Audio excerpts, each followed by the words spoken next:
Hey traders, and welcome to this week's fundamental market breakdown. We are currently in week number 32.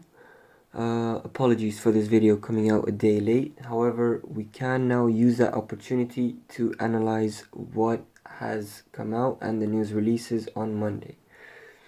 So today the news releases were all dominated by the PMI, being China, the main European countries, United States and the United Kingdom. Starting from the top, China had a better than expected PMI. If you do not know what PMI is, PMI here, as you can see, is the business confidence and the business conditions of the manufacturing sector, which dominates a large percentage of every single country's GDP. The way that this number is used is every time that it is above the 50 level, that means that the business conditions are expected to be positive and there's expected growth to come. As we can see here, China has had a much better actual result compared to the consensus. But in NZD is that China's news is directly related to the NZD and odd pairs, as positive Chinese news means that China is expecting growth in its economy, which means that it needs more resources for it to function, and those resources come from countries that are close by, and the nearest countries that do export a lot of raw materials are Australia and New Zealand, as they are simply geographically located nearby each other. So whenever there is positive news for China, then that means that there will also directly be a strengthening of the odd and NZD pairs. So if you didn't know that, now you know, and whenever there's Chinese news, pay attention to it. Moving on down the list, there was PMI for the European countries. The way that PMI works is that whenever a number is released and it is above here, as you can see, above the 50 mark, it's a bullish sentiment for the country, for the euro here, and whenever the result is below the 50, it is seen as a bearish. Then we ended the day off with US manufacturing PMI. This also being positive means that the US is also slowly starting to gain more confidence in the manufacturing sector of their economy, so this also results in bullish USD. In the morning, personally, what I noticed was there were many euro pumps, as the news that was released for the European PMI was better than expected for every single one of them, except for Greece, as there was no consensus, but that meant that there was bullish euro in the morning. Moving on to what is still to come on Tuesday, news that is going to still come out, starting off with the high impact news. The RBA has an interest rate decision coming out this week. The consensus for it is 0.25, so the rate remaining unchanged.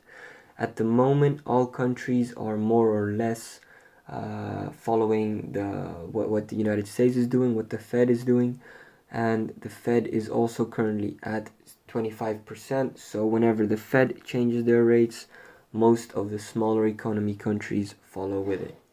Then always after an interest rate decision, there also is an RBA rate statement. These obviously are hard to predict as they are simply statements, and for me they happen way too early at 6:30.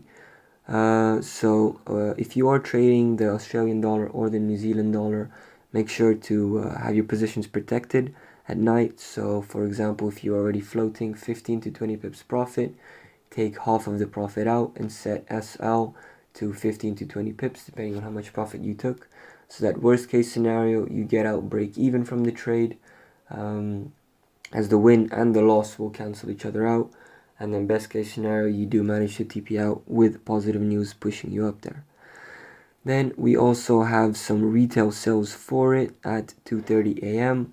I am not awake for any of these news, so usually I just simply secure my position and make sure that I do have correct risk management in place.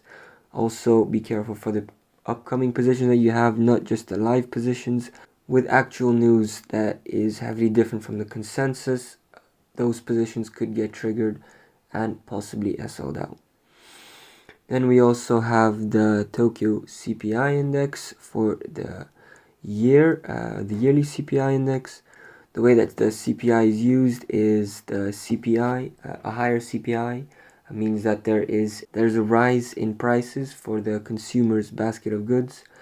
This then snowballs into if there's a high enough price increase, then this means that the inflation could possibly go up, and the way to control the inflation is either through fiscal or monetary policies.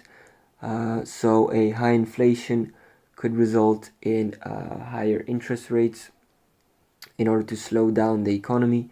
So this, being medium news, has no real current market impact, but you can definitely use these news to predict, for example, Japan's upcoming interest rate. Further, I can't see anything else interesting on Tuesday, so moving on to Wednesday. Here, as you can see, the first high impact news is the employment change for New Zealand and the unemployment rate. As you can see, the consensus this time being is that the unemployment rate will be rising.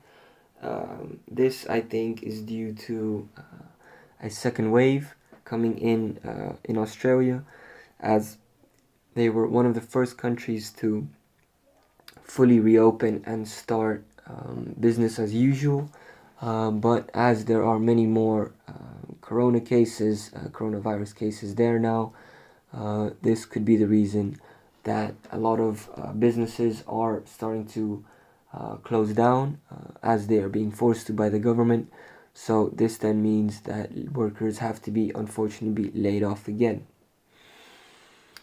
Moving on, there is still European retail sales. As we can see, there's a large difference between the previous and the consensus. So this to me means that the actual result could fluctuate greatly. So be careful for any euro positions on Wednesday at 11. Then moving forward to the news that is coming up on Thursday. This, as you can see, is a heavily UK oriented fundamental day. There is an interest rate decision. Here, as you can see, it is expected to stay at 0.1%, as it cannot go much lower to either zero or even negative rates. However, as you can see here, the MPC votes, these are 9 MPCs, so here, as you can see, a total of 9 of them are expected to vote for a cut. The MPCs meet up 8 times a year, this being one of them, and they vote for what should be happening to the rates for the Bank of England. Here, as you can see, the consensus is that all 9 will vote for a cut. So, depending on the actual result, there could be a large movement for the GBP pairs, as if, for example, there are, let's just say, 5 people for the hike. This is a complete difference from what the current consensus is. So for any GBP traders out there, be careful, as Thursday is going to be very interesting. Then moving on to Friday, this Friday being NFP Friday. Here, as you can see, there's going to be non-farm payrolls released. Due to this, I'm expecting the markets to more or less start slowing down, starting on Wednesday to Thursday, and then on Friday for markets to be very slow all the way up until NFP, which will cause huge volatility. Mostly nowadays, though, with the corona, the NFP is mostly priced in. So even if there is a great change in the actual number, not much movement does happen. There is also at the same time Canadian unemployment rate. So for any Canadian traders out there, watch out for your positions on the Friday, end of the Friday. And that is all the important news that you should look out for. Thank you and cheers.